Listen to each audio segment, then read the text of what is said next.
Coucou! Quelles sont les nouvelles du soleil aujourd'hui? Le bagage de nos ancêtres, l'héritage familial. Nous héritons d'objets, de bibelots, de bijoux, de meubles, de maisons qui pèsent de plus en plus au fur et à mesure que passent les années. Nous pouvons nous sentir heureux, honorés de recevoir toute cette matière et pourtant, sur elle sont cristallisés des espoirs, des mémoires, des souvenirs douloureux. Nous pouvons nettoyer énergétiquement ces objets. Facile avec une petite chaîne en or, plus compliqué avec les meubles, en particulier le fauteuil du grand-père pédophile, et encore plus compliqué avec la maison, dont nous n'osons pas rénover certaines parties comme sacrées, et autour de laquelle nous nous efforçons de bâtir quand même notre vie, et pourtant, ça pèse une tonne. Gilles et Rose Gandhi, les fondateurs de la médecine symbolique, conseillent vivement de nous débarrasser des maisons de famille et de garder l'argent pour construire autre chose.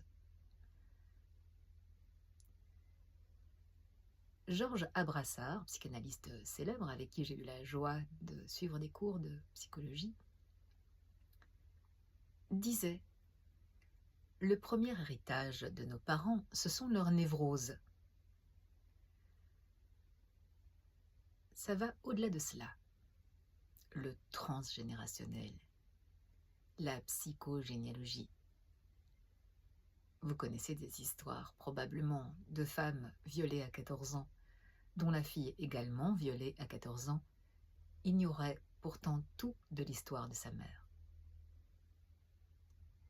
Les répétitions de maladies. Dans la famille, on a le cancer de la prostate, cancer du sein ou autre. Des répétitions, des accidents au même âge, des faillites. En nous donnant un prénom, nos parents nous confient une mission inconsciente. Je vous renvoie à Gérard Attias, Psychogénéalogie des prénoms. Étonnant. Une mission de réparer une injustice, une souffrance, dans la lignée ou leur propre souffrance, sans savoir que ce prénom parle. Le prénom est le mantra que nous entendons le plus souvent, qui nous rappelle cette mission. Quand nous regardons l'arbre généalogique, nous pouvons être frappés par des similitudes de dates de naissance, deux dates de naissance pareilles, ce que l'on nomme des doubles en psychogénéalogie. L'un est la roue de secours pour l'autre. Des similitudes du point de vue des dates de conception 9 mois avant, point de vie 6 mois après. Ce sont les alliés dans l'arbre généalogique. Point de gisant 9 mois après. Ce sont les ancêtres dont nous portons la souffrance et qui nous chargent inconsciemment, de manière étonnante, de réparer cette souffrance.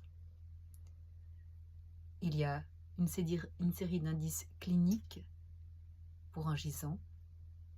S'habiller en noir, par exemple. Dormir sur le dos avec les bras croisés. Je vous renvoie à Salomon Selam, le syndrome du gisant. Des dizaines de milliers de personnes ont guéri rien qu'à lire le livre.